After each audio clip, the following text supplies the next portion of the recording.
Hello दोस्तों, स्वागत है आपका हमारे इस नए वीडियो में जिसमें हम बात करेंगे जनरल साइंस की। जनरल साइंस का बेसिकली ये पहला लेक्चर है और इस तरह के और भी बहुत से लेक्चर आपको मिलते रहेंगे। जो हमारा इनिशिएटिव है वो बेसिकली जनरल साइंस को पूरा कवर करना है। उसमें आप तीनों साइंस, फिजिक्स, केमिस्ट्री, बायो, तीनों के सवाल मिक्स करके आपके सामने दिए जाएंगे और जनरली वही सवाल दिए जाएंगे जो या तो परीक्षा में आ रहे हैं या फिर पूछे जाने की इनकी संभावना ज़्यादा है। तो आइए स्टार्ट करते हैं। This video is print by all latest job. आप हमको यूट्यूब पे इस नाम से सर्च कर सकते हैं। चलिए तो आइए शुरू करते हैं।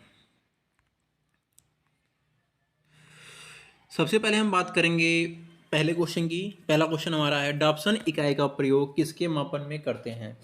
इकाई मीन्स या फिर मात्रक भी बोल सकते हैं, जैसे कि किलोमीटर किसका मात्रक है, दूरी का है। द्रव्यमान का मात्रक क्या है, केजी है। वैसे ही डॉप्सन किसका मात्रक है, तो डॉप्सन जो है ओजोन परत की मोटाई मापने का मात्रक है। ओजोन परत की थिकनेस कितनी है, कितनी मोटी है, ये चीज़ कैसे मेजर करते हैं, तो डॉप्सन में मेजर करते हैं। ठीक है। अब इससे जुड़े हम कुछ अन्य फैक्ट देखेंगे। हम सिर्फ इसको यहीं पे नहीं छोड़ेंगे, इससे जुड़े जितने भी सवाल बन सकते हैं लगभग सब सवाल कवर करने का प्रयास किया गया है। सबसे पहले बहुत ही फेमस 16 सितंबर, क्यों जानते हैं इसको? इस दिन हम ओजोन दिवस मनाते हैं, अंतर्राष्ट्रीय ओजोन दिवस मनाते हैं। यहाँ पे आपको ध्यान देना है, कोई भी जो दिवस होता है वो दो तरह का है। एक होता है अंतर्राष्ट्रीय स्तर पर, एक होता है राष्ट्रीय स्तर पर। अंतर्राष्ट्रीय स्तर पर मतलब पूरे विश्व पे वो सेलिब्रेट किया जाता है, नहीं पूरे विश्व में तो लगभग लगभग हर एक कंट्री द्वारा सेलिब्रेट करते हैं। और राष्ट्रीय दिवस इंडिविजुअल किसी राष्ट्र में किसी दिवस को मना रहे हैं तो राष्ट्रीय दिवस हो गया। तो ये अंतर्राष्ट्रीय ओजोन दिवस 16 सितंबर को मनाते हैं। देन हम बात करते हैं डॉप्सनोमीटर किसने खोज की थी। GMB डॉप्सन ने डॉप्सनोमीटर की खोज की थी और इसी के थ्रू हम ओजोन परत की मोटाई मापते हैं। देन हम बात करते हैं CFC गैस आपने बहुत सुनी होगी, क्लोरोफ्लोरोकार्बन। ये जो गैस है ओजोन परत को बहुत ही ज़्यादा नुकसान पहुंचाती है। इसलिए ये सवाल बनता है कि ओजोन परत को नुकसान पहुंचाने वाली गैस का नाम, आंसर आपको देना है CFC गैस।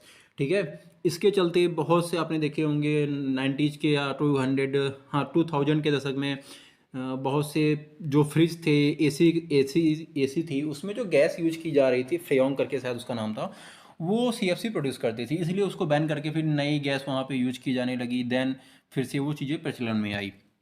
ठीक है। अब हम बात करते हैं ओजोन गैस है कहाँ।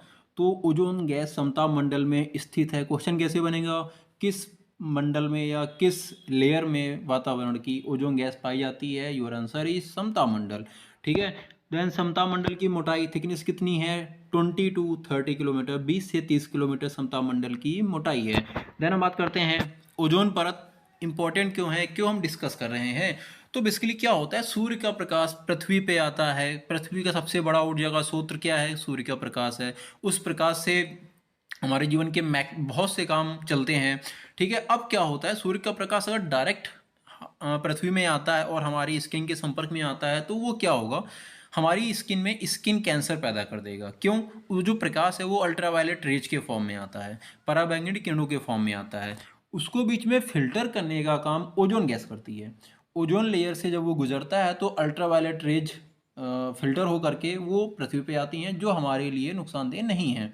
ठीक है। इसलिए ओजोन परत बहुत ही इंपॉर्टेंट है और आपने न्यूज में अक्सर सुना होगा ओजोन परत का क्षय हो रहा है, कहीं कहीं बहुत ओजोन लेयर पतली हो गई है जो कि बहुत नुकसानदेह है। इसलिए CFC बैन, कार्बन इमिशन, इन सब पे प्रतिबंध लगाने का सरकार प्रयास करती रहती है। देन हम बात करते हैं अल्ट्रावायलेट किरणों को सीधे त्वचा के संपर्क में आने पर स्किन कैंसर होता है, मैं डिस्कस कर चुका हूँ। देन हम ओजोन गैस को O3 से दर्शाते हैं। जैसे कि हम नाइट्रोजन को N से, कार्बन को C से, ऑक्सीजन को O2 से, वैसे ही ओजोन गैस को O3 से मेंशन करते हैं। देन ओजोन गैस का रंग कैसा होता है, तो ओजोन गैस का रंग नीला होता है। देन हम टॉपिक, ये हमारा क्वेश्चन कंप्लीट होता है। देन हम अगले क्वेश्चन पे चलते हैं। अगला हमारा क्वेश्चन है, चंद्रशेखर सीमा का प्रयोग कहाँ होता है। चंद्रशेखर भारत देश के महान वैज्ञानिकों में से एक चंद्रशेखर जी थे। उन्होंने एक प्रिंसिपल दिया जिसको चंद्रशेखर सीमा के नाम से जानते हैं। तो उसका यूज कहाँ पे है, बेसिकली तारों का जो मास, द्रव्यमान होता है, उसको प्रदर्शित करने के लिए चंद्रशेखर सीमा का यूज कर रहे हैं हम लोग। देन दूसरी जो लाइन लिखी है, थोड़ा सा मिसप्रिंट हो गया है, करो कारण का ताप प्रदर्शित करता है, ये बेसिकली गलत है, मैं इसको इंप्रूव कर देता हूँ। तारों का ताप, तारों का रंग, तारों का रंग उनका ताप प्रदर्शित करता है। कोई तारा जिस रंग का है उससे हम उसके ताप को आइडेंटिफाई कर सकते हैं। हम मतलब साइंटिस्ट। देन हम बात करेंगे शुक्र ग्रह को। अब तारे की बात हो रही थी तो यहाँ पे एक मिल गया टॉपिक आपके जो भूगोल का, उसको उठा लिया गया है। शुक्र ग्रह को भोर का तारा और सांझ का तारा भी कहते हैं। इसको पृथ्वी की बहन कहते हैं। भोर का तारा और सांझ का तारा भी कहते हैं। सबसे चमकीला ग्रह भी है। जब हम भूगोल पे टॉपिक देखेंगे तो और डिटेल में जाएंगे, अभी के लिए इतना ही है। देन हम बात करते हैं नेक्स्ट क्वेश्चन पर। मैक संख्या किस राशि का मात्रक है? तो मैक संख्या उच्च वेग का मात्रक है। ठीक है। अब वेग का मात्रक अलग है, लेकिन यहाँ मैक संख्या है और ये उच्च वेग का मात्रक है। किसके संदर्भ में है? तो ये चीज़ इंपॉर्टेंट हो जाती है। किसी भी ऑब्जेक्ट की स्पीड साउंड के संदर्भ में जब ली जाती है तो उसको मैक संख्या के फॉर्म में देखा जाता है। तो object of speed upon speed of sound, जो भी निकलेगा उसको हम मैक संख्या के फॉर्म में यूज करेंगे। और बेसिकली ये कहाँ, तो वायुयानों में जो एयरजेट फाइटर होते हैं, फाइटर एयरजेट होते हैं, वहाँ पे इसको आप पाएंगे। ठीक है। अब जब ध्वनि की बात हो गई स्पीड ऑफ साउंड की, तो ध्वनि की चाल कितनी होती है ये भी देख लेते हैं। तो ध्वनि की चाल 20 डिग्री सेल्सियस पर, 20 डिग्री सेल्सियस क्या है? रूम टेम्परेचर है। जब आपसे बोलते हैं कि रूम टेम्परेचर कितना, तो रूम टेम्परेचर 20 डिग्री सेल्सियस को मानक रूम टेम्परेचर माना गया है। और इतने पर ध्वनि की जो चाल है वो 343 मीटर पर सेकेंड होती है, यानी कि एक सेकेंड में 343 मीटर चलेगी। ठीक है। अगला है ध्वनि की चाल सर्वाधिक स्टील में होती है। ध्वनि की चाल सर्वाधिक धातुओं में होती है। धातुओं में किस में? तो स्टील में होती है। अब स्टील की बात करते हैं तो स्टील सबसे प्रत्यास्थ वस्तु है, धातु है, ऐसा आप बोल सकते हैं। प्रत्यास्थ मतलब इलास्टिक। इलास्टिक मतलब जो भी वस्तु अपनी आकृति में विकृति का विरोध करे उसको प्रत्यास्थ वस्तु कहते हैं। मतलब रबड़ को आप खींचते हैं, खींचने के बाद जब छोड़ते हैं तो वो वापस अपनी अवस्था में आ जाती है। मतलब वो विरोध कर रही थी कि मुझे खींच के बढ़ाओ मत। तो ऐसी वस्तुएं जो वापस अपनी अवस्था को प्राप्त करना चाहती हैं या फिर आकृति परिवर्तन का विरोध करती हैं, वो इलास्टिक वस्तुएं कही जाती हैं। सर्वाधिक इलास्टिक स्टील है। देन नेक्स्ट पॉइंट देखते हैं। ध्वनि की तरंगों को चलने के लिए माध्यम की आवश्यकता होती है, अतः यह निर्वात में नहीं चल सकती हैं। बेसिकली क्या है, तरंगे बहुत सी हैं, जिनमें से कुछ तरंगे हैं माध्यम के बिना भी चल लेती हैं, लेकिन कुछ तरंगों को माध्यम चाहिए ही चाहिए। वैसे ही ये ध्वनि की तरंगे ये निर्वात में नहीं चल सकती हैं। आपने इस पे सवाल नोटिस किया होगा कि चंद्रमा पर एक आदमी दूसरे आदमी से बोल के बात नहीं कर सकता। ठीक है। नॉर्मल वे में चंद्रमा के वातावरण में बात नहीं कर सकता। क्यों? क्योंकि वहाँ पे वातावरण में ऑक्सीजन नहीं है, वायु नहीं है, जिसके थ्रू क्या है कि माध्यम नहीं मिल पाता है ध्वनि तरंगों को, इसलिए वहाँ पे संप्रेषण पॉसिबल नहीं है। ठीक है। तो ध्वनि को चलने के लिए ध्वनि तरंगों को चलने के लिए माध्यम चाहिए ही चाहिए वो। ठीक है। देन हम नेक्स्ट टॉपिक पर बात करते हैं। कैरेट किस राशि का मात्रक है? कैरेट हमने सुना होगा 24 कैरेट का गोल्ड है, 22 कैरेट का गोल्ड है। तो द्रव्यमान व सोने व हीरे की शुद्धता का मात्रक है। हीरे की शुद्धता भी कैरेट में मापते हैं। वाह। द्रव्यमान व सोने व हीरे की शुद्धता का मात्रक कैरेट होता है। देन प्रकृति में सबसे कठोर तत्व क्या है? प्रकृति में सबसे कठोर तत्व हीरा माना जाता है। हीरा कार्बन का अपर रूप है। कार्बन का एक अन्य अपर रूप है जिसको हम ग्रेफाइट के नाम से जानते हैं, जो कि बहुत मुलायम होता है, पेंसिलों में यूज किया जाता है और आसानी से टूट भी जाता है। लेकिन हीरा सबसे मजबूत तत्व माना जाता है और ये एक अधातु है। देन हम बात करेंगे हीरा प्रकाश के पूर्ण आंतरिक परावर्तन के कारण चमकता है। हीरा क्यों चमकता है? क्योंकि उसमें पूर्ण आंतरिक परावर्तन होता है, इसलिए वह चमकता है। जब हम लाइट की बात करेंगे तो वहाँ पे हम पूर्ण आंतरिक परावर्तन क्या होता है इस पर भी डिस्कस करेंगे। आते हैं हमारे नेक्स्ट क्वेश्चन पे। समुद्र की गहराई किससे मापी जाती है? तो समुद्र की गहराई आपको मापनी है, किससे मापेंगे? तो उसके लिए हम यूज करते हैं फेदोमीटर। हम उसके लिए यूज करते हैं फेदोमीटर। देन समुद्र में कोई वस्तु या पानी में कोई वस्तु खो जाती है तो उसके लिए हम क्या यूज करते हैं? देन उसके लिए हम यूज करते हैं सोनार। सोनार का फुल फॉर्म आप गूगल से सर्च करके टाइप करिएगा। देन सोनार का यूज हम करते हैं खोई हुई वस्तुओं का पता लगाने के लिए। इसमें बेसिकली क्या होता है, हम साउंड वेव को नीचे भेजते हैं, वो नीचे जाती हैं, जिस वस्तु को खोजना होता है उससे जब वो टकराती हैं वापस आती हैं, उससे हम आइडेंटिफाई करते हैं कि ये भैया यहाँ पे हमारी जो वस्तु खोई है वो है। देन हम बात करेंगे समुद्र का नीला रंग प्रकाश के प्रकीर्णन की वजह से दिखाई देता है। प्रकाश के प्रकीर्णन पे बहुत सवाल बनते हैं, मैं एक दो डिस्कस कर देता हूँ। समुद्र का नीला रंग प्रकाश के प्रकीर्णन से, आसमान का नीला रंग प्रकाश के प्रकीर्णन से, और सूर्योदय के समय और अस्त के समय कुछ टाइम पहले दिखता है एक्चुअल टाइम से। क्यों? वो प्रकाश के अपवर्तन की वजह से होता है। तारों का टिमटिमाना प्रकाश के अपवर्तन की वजह से होता है। ठीक है। अब प्रकीर्णन होता क्या है आप ये भी जान लीजिए। प्रकीर्णन बेसिकली ये होता है, आप एग्जाम्पल से समझिए।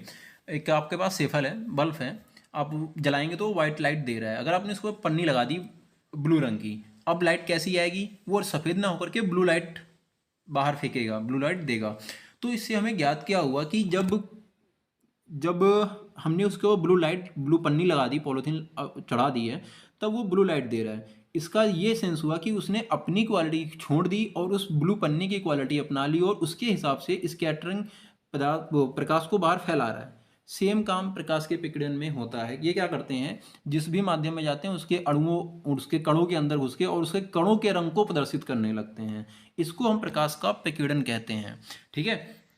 देन है, बाहर से आकाश का रंग काला होता है। आकाश का रंग काला है, इट मीन्स जो हम आसमान देखते हैं, आप इसको आकाश ना समझ के आसमान समझ लीजिए।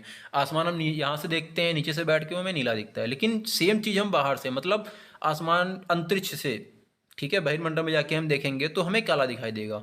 क्यों? क्योंकि हमने बताया अभी कि आकाश का रंग नीला प्रकाश के विकिरण की वजह से दिखाई देता है। बाहर से जाके देखेंगे तो विकिरण मैटर नहीं करता, वहाँ पे ये लेयर्स, एटमॉस्फेयर नहीं है, इसलिए हमें आकाश या अंतरिक्ष काला दिखाई देगा। ठीक है। देन हम बात करेंगे, काला सभी रंगों को अपने में अवशोषित कर लेता है। काला रंग जो होता है सभी रंगों को अपने में अवशोषित कर लेता है। मतलब अब देखते हैं ब्लैक बोर्ड, इसीलिए वहाँ पे ब्लैक बोर्ड यूज किया जाता है, क्योंकि वो किसी रंग को रिफ्लेक्ट ना करे। आपने व्हाइट बोर्ड में अक्सर देखा होगा, चमक आ जाती है, जो लिखा है वो दिखाई नहीं देता। इसीलिए क्यों? क्योंकि वो रंगों को रिफ्लेक्ट करता है। और ब्लैक क्या होता है, वो सभी को अवशोषित कर लेता है। ठीक है। देन सफ़ेद रंग सभी रंगों को परावर्तित कर देता है, ये कोई भी रंग एब्जॉर्व नहीं करता है। इस पर आपको बहुत से सवाल मिल जाएंगे। गर्मियों में किस रंग के कपड़े पहनने चाहिए? तो डार्क कपड़े कम पहनने चाहिए, हल्के रंग के कपड़े पहनने चाहिए। वो काला रंग नहीं पहनना चाहिए। क्यों? अधिक से अधिक प्रकाश को अवशोषित करेगा, जिससे आपको गर्मी महसूस होगी। सफ़ेद रंग के कपड़े पहनेंगे, गर्मी रिफ्लेक्ट करेगी, वो गर्मी को, प्रकाश की किरणों को रिफ्लेक्ट कर देंगे, इससे क्या हो, गर्मी आपको कम लगेगी। ठीक है। और इस पर एक क्वेश्चन भी बनता है कि किस रंग का छाता सबसे सुटेबल होता है गर्मियों में। ठीक है। तो हम इसमें आंसर देखते हैं कि जो छाता होता है, आउटर लेयर उसकी ब्लैक हो और आउटर लेयर उसकी वाइट हो और इनर लेयर उसकी ब्लैक हो, ऐसा जो छाता होता है गर्मी के पर्सपेक्टिव सबसे बेस्ट माना जाता है। ठीक है। देन हम आगे बात करते हैं, जो वस्तु जिस रंग को रिफ्लेक्ट करेगी वो वैसे ही दिखाई पड़ेगी। सपोज कोई वस्तु हमें लाल दिखाई दे रही है, इसका मतलब यह है कि वो वस्तु सिर्फ और सिर्फ लाल रंग को ही रिफ्लेक्ट कर रही है, बाकी सभी रंग वो अवशोषित कर ले रही है, इसलिए वह वस्तु हमें लाल दिखाई दे रही है। ठीक है। सपोज मुझे कोई वस्तु नीली दिखाई दे रही है, इसका मतलब उस वस्तु द्वारा जो रंग रिफ्लेक्ट किया जा रहा है वो नीला है, और वही नीला रंग मेरी आंखों तक पहुंच रहा है, मेरे संवेदियों तक उसे पहचान के उसको आइडेंटिफाई करके बोल रहे हैं भैया ये नीले रंग की है। ठीक है। देन हम आगे बात करते हैं, नेक्स्ट क्वेश्चन, मानव शरीर का तापमान कितना होता है? बहुत ही कॉमन क्वेश्चन, आपको पता भी होना चाहिए। 36.9 डिग्री सेल्सियस या 36.6 डिग्री सेल्सियस भी आप कहीं देख लेंगे। ठीक है। फिर 98.4 degree Fahrenheit, then 310 degree kelvin. ये 3 मात्रक बेसिकली हैं जिनमें हम टेम्परेचर को मेजर करते हैं। सबसे कॉमन सेल्सियस और फ़ारेनहाइट है, केल्विन कम ही यूज किया जाता है जनरल लाइफ में। और हमारा जो बॉडी टेम्परेचर है बेसिकली हम नापते हैं कि 100 डिग्री पहुंच गया है और 104 डिग्री बुखार था। तो जो ये टेम्परेचर नाप रहे हैं बुखार के संदर्भ में, हम ये फ़ारेनहाइट में मेजर कर रहे हैं। ठीक है। 98.4 है, 1 डिग्री सेल्सियस ही बढ़ा है या 2 डिग्री सेल्सियस बढ़ता है तो हमें बुखार हो जाता है, देन हमें डॉक्टर से कंसल्ट करना चाहिए। अब देन हम बात करते हैं, एक फॉर्मूला दे रखा है यहाँ पे, F-32/9 = C/5। इससे आप फ़ारेनहाइट को सेल्सियस में, सेल्सियस को फ़ारेनहाइट में आसानी से कन्वर्ट कर सकते हैं। देन हम बात करते हैं, -40 degree Celsius equals -40 degree Fahrenheit. इस पर क्वेश्चन कैसे बनेगा? किस तापमान पर सेल्सियस और फ़ारेनहाइट इक्वल होते हैं? तो -4 डिग्री सेल्सियस और -4 डिग्री फ़ारेनहाइट पर दोनों का तापमान इक्वल होता है। देन हम बात करेंगे ध्वनि की प्रबलता का,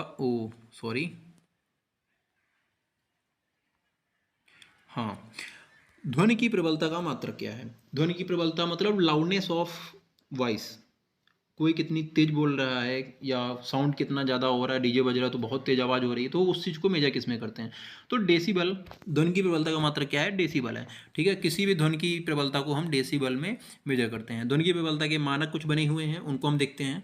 एक है इंडस्ट्रियल एरिया में 70 to 75 डेसिबल होना चाहिए साउंड।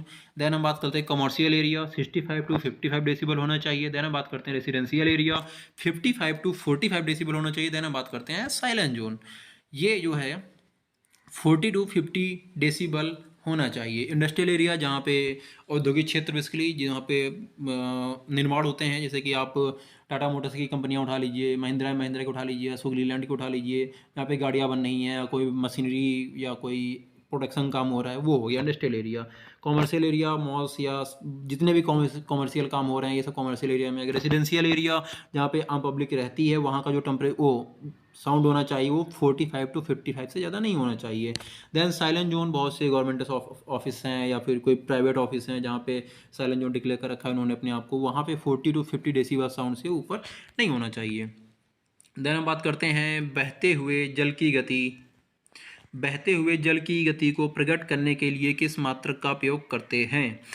इस पे हम देखेंगे क्यूसेक, हमारा आंसर है क्यूसेक। बहता हुआ कोई जल है उसके लिए हम जो मात्रक यूज करते हैं क्यूसेक यूज करते हैं। क्यूसेक का फुल फॉर्म क्या है? क्यूबिक फीट प्रति सेकेंड। थोड़ा सा वो इरर हो गया, उसको आप सही से नोट कर लीजिएगा। क्यूबिक फीट प्रति सेकेंड। जल की बात हो रही है तो जल के ऊपर सबसे कॉमन क्वेश्चन, 4 डिग्री सेल्सियस पर जल का घनत्व सर्वाधिक होता है। जल का घनत्व किस टेम्परेचर पर, किस ताप पर सर्वाधिक होता है? तो 4 डिग्री सेल्सियस पर।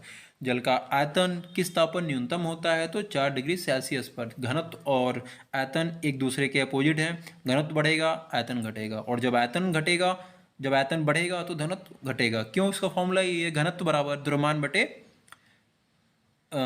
बटे आयतन, D इक्वल टू m/v।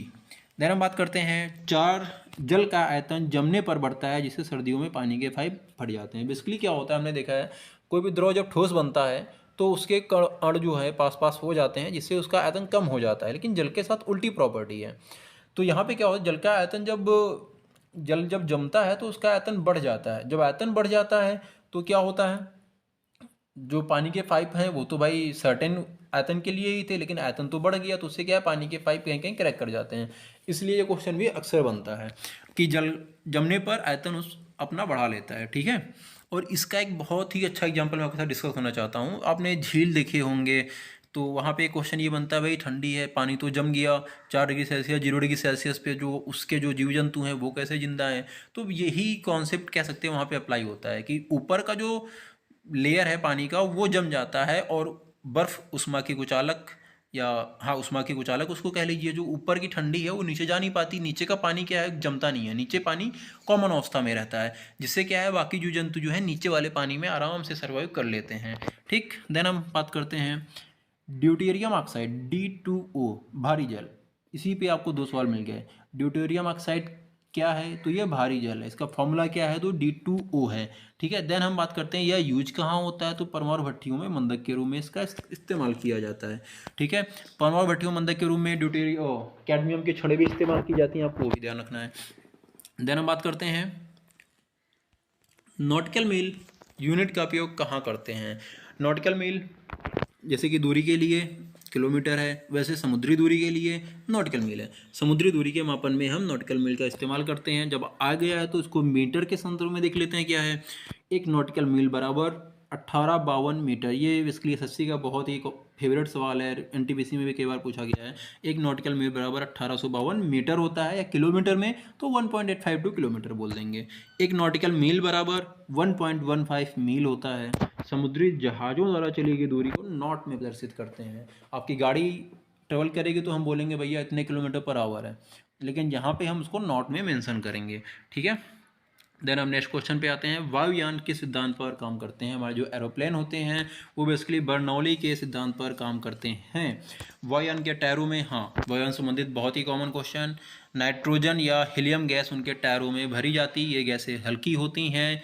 क्यों भरी जाती हैं ये? क्योंकि जब वायुयान के टायर चलेंगे तो फ्रैक्शन बहुत ज़्यादा होता है, जिससे हीट बहुत ज़्यादा होती है। जब हल्की गैस है तो वो एक्सपेंड करेगी और टायर को फाड़ेगी नहीं, लेकिन कोई डेंस गैस होगी वो एक्सपेंड करेगी, गर्म होने पे टायर को फाड़ देगी, ब्लास्ट हो जाएगा, एरोप्लेन क्रैश कर जाएगा। इसीलिए यहाँ पे नाइट्रोजन या हीलियम गैस भरी जाती है। देन हम बात करते हैं नाइट्रोजन गैस का इस्तेमाल खाद्य पदार्थों की पैकेजिंग में भी किया जाता है। आपने देखा होगा चिप्स वगैरह के जो पैकेट होते हैं वो फूले फूले रहते हैं, तो उसमें कौन सी गैस भरी जाती है? नाइट्रोजन गैस भरी जाती है, ताकि वो लंबे समय के लिए वैसी ही अवस्था में बने रहें और लंबे समय के लिए उनकी मार्केटिंग की जा सके और खाने योग्य बने रहें। देन हम बात करते हैं लॉफिंग गैस, नाइट्रस ऑक्साइड, बहुत ही कॉमन क्वेश्चन, आपको हमेशा इसको याद रखना है, कई बार कन्फ्यूजन हो जाता है। तो nitrous oxide it means laughing gas. और टारगेट्स, हमारे टारगेट्स क्या हैं? हमारे टारगेट्स, पहले हम बात करते हैं सबसे पहले सामान्य विज्ञान के 500 प्रश्नों को आपके सामने प्रस्तुत करना। हमारा जो पहला उद्देश्य है, वैसे तो हमारे 3-4 टारगेट्स हैं, उनको पहला लेके चलना है। उनमें से क्या है? पहला 500 प्रश्नों को आपके सामने प्रस्तुत करना है सामान्य विज्ञान के, जिनमें हम फिजिक्स, केमिस्ट्री, बायो तीनों के टॉपिक कंफर्म क्लियर करेंगे। और जिस टॉपिक की ऐसा नीड होगी कि वहाँ पे उसको एक साथ कंप्लीट पैकेज दिया जाए, वो एक साथ दिया जाएगा। जहाँ पे एक क्वेश्चन से उसको हम कवर अप कर सकते हैं, वहाँ पे हम उस फॉर्म में कवर अप करेंगे। वैसे हमारा टारगेट यही है कि जिस क्वेश्चन को उठाया जाए उससे संबंधित जितने भी सवाल हैं उन सबको एक साथ क्लियर कर लिया जाए। देन हम बात करेंगे स्टैटिक जीके के 50 विषयों को आपके सामने टॉपिक वाइज प्रस्तुत करना। स्टैटिक जीके वैसे तो बहुत बड़ी है, लेकिन हम प्रयास करेंगे जो चुनिंदा एग्जामिनर्स के 50 टॉपिक्स हैं उनको एक साथ आपके सामने प्रस्तुत किया जाए। देन हम बात करते हैं करंट अफेयर्स के 50 टॉपिक वाइज आपके सामने प्रस्तुत करना। वैसे तो current affairs per day basis पे भी चलती है, वीकली बेसिस पे भी है और मंथली बेसिस पे भी है, आपको यूट्यूब पे भरमार मिलेगी। लेकिन हमारा प्रयास क्या है कि कम से कम समय में बेहतर से बेहतर कंटेंट उपलब्ध कराएं। और टॉपिक वाइज करंट अफेयर्स आपको प्रोवाइड किए जाएंगे 50 वीडियोज में, प्लस आपको कुछ वीडियोज मंथली बेसिस वाले भी प्रोवाइड कराए जाएंगे। देन हमारा है एक दिवसीय परीक्षा को ध्यान में रखते हुए बेहतर सामग्री उपलब्ध कराना, आपका कम से कम समय लेते हुए बेहतर से बेहतर डाटा आप तक पहुंचाना हमारा प्रथम ध्येय यही है। देन हम बात करते हैं कम समय में बेहतर जानकारी उपलब्ध कराना, मैं आपको बता चुका हूँ। देन सबसे इम्पोर्टेंट, ये सब टारगेट प्राइमरी हैं, बहुत बड़ी मात्रा में यूट्यूब पर इस पर बात होती है, लोग वीडियोज बनाते हैं, कंटेंट की भरमार है आप कह सकते हैं। जो मेन पॉइंट है उस पर है आगामी पीढ़ी को बेहतर भविष्य के लिए बेहतर दिशा निर्देश उपलब्ध कराने का प्रयास करना है। इसको थोड़ा डिटेलिंग में करना चाहूँगा, वैसे तो इस पर जब वीडियो बनेंगे आप वहाँ से कंफर्म करिए, लेकिन मेन पॉइंट क्या है, ये उन बच्चों को ध्यान में रखते हुए, खासकर जो गांव में है जहाँ पे पढ़ाई का स्तर इतना अच्छा नहीं है, उनको ध्यान में रखते हुए हम इस इनिशिएटिव को स्टार्ट करना चाहते हैं। बेसिकली क्या होता है, जो शहर में पढ़ रहा है, अच्छी स्कूल में है, अच्छी गार्जियनशिप के तहत है, उसको गाइड करने वाले अच्छे ट्यूटर या अच्छे कोचिंग संस्थान या अच्छे स्कूल वाले हैं, तो वो क्या करते हैं, उसका फ्यूचर तो फिक्स है कि भाई आपको ये करना है, कक्षा 10 तक ये पढ़ना है, कक्षा 10 के बाद 11-12 में कौन सी स्ट्रीम लेनी है, इस पर भी उसको गाइड करने वाले बहुत से लोग हैं कि भाई आपको आर्ट स्ट्रीम लेनी है, ह्यूमैनिटीज लेनी है, साइंस लेनी है, कॉमर्स लेना है, कौन सा सेक्शन लेना है, उस दिशा में फ्यूचर क्या है, उस सबको हाई स्कूल के बाद कंफर्म कर दिया जाता है। नहीं हुआ तो वो इंटर के बाद जब ग्रेजुएट करने की प्लान करता है तब उस पर बहुत लंबी डिस्कशन होती है उसके फ्रेंड एज फैमिली में कि भाई आपको ग्रेजुएशन में क्या करना चाहिए, आपका फ्यूचर किस किस अपॉर्चुनिटीज़ को आगे ओपन कर पाएगा इस स्ट्रीम के जाने के साथ। लेकिन गांव में क्या है, ट्रेंड चलता है, आप हाई स्कूल कर रहे हैं, साइंस साइड और आर्ट साइड दो ही सेक्शन है, आर्ट साइड से कर रहे हैं इट मीन्स आप बेकार हैं पढ़ाई में, साइंस साइड से कर रहे हैं इट मीन्स आपकी इज्जत बची हुई है, हाँ भाई ठीक है लड़का पढ़ने में। देन हाई स्कूल हो गया, कोई खास बात होती नहीं है, वैसे हाई स्कूल पे फिक्स होता है कि आपको साइंस साइड ही करना है। देन हम बात करते हैं इंटर की, वहाँ भी फिक्स पैटर्न है, आर्ट साइड करने वालों को एकदम हीन भावना से देखा जाएगा। साइंस और आर्ट साइड की व्यवस्थाएं भी नहीं है कि हर स्कूल में आप देखेंगे तो आर्ट साइड के टॉपिक्स वहाँ पे ना टीचर अवेलेबल है ना वो विषय अवेलेबल है। देन हम साइंस साइड की बात करते हैं, साइंस साइड लड़का पढ़ाई करता है बहुत अच्छा, लेकिन उसको पता नहीं है क्या करना है आगे। आपको साइंस साइड की दिशा में आगे जाके फ्यूचर बनाना है तब तो बेहतर है, बहुत अच्छा आप करिए। लेकिन आपको एसएससी की तैयारी करना है, किसी सिविल एग्जाम की तैयारी करना है, तो साइंस साइड कक्षा 12 की मैथ और साइंस पढ़ के क्या फ़ायदा? पढ़ के तो हर जगह फ़ायदा है, आपका माइंड तो शार्प हो ही रहा है, लेकिन बस वही हो गया ना कि जाना हमें दिल्ली है तो दिल्ली जाओ ना, कोलकाता की दिशा क्यों पकड़ ली? तो वो पॉइंट फंस जाता है। उसके बाद इंटर के बाद बंदा फिक्स है कि बीए करेगा तो बीएससी करेगा, बीए बीएससी के अलावा बहुत ही कम स्ट्रीम और करेगा, तो उसको फ्यूचर प्लान कभी दिखाया नहीं जाता कि बीएससी में क्या फ्यूचर है या बीए में क्या फ्यूचर है। उन सब टॉपिक पर डिस्कशन की करने के लिए इंटरव्यू कंडक्ट किए जाएंगे, 10 से 12 वीडियोज़ पर हम प्रयास करेंगे बनाएं, जैसा आपका रिस्पॉन्स आएगा उस बेसिस पे कम ज़्यादा भी देखा जाएगा। तो ये हमारा प्रयास रहेगा ताकि अधिक से अधिक जानकारी अधिक से अधिक लोगों तक पहुंच सके। तो आज के लिए इतना ही, बहुत बहुत धन्यवाद। My name is Abhimanyu Singh, ऐसे ही वीडियो में आपके लिए लाता रहूँगा। Thanks for watching.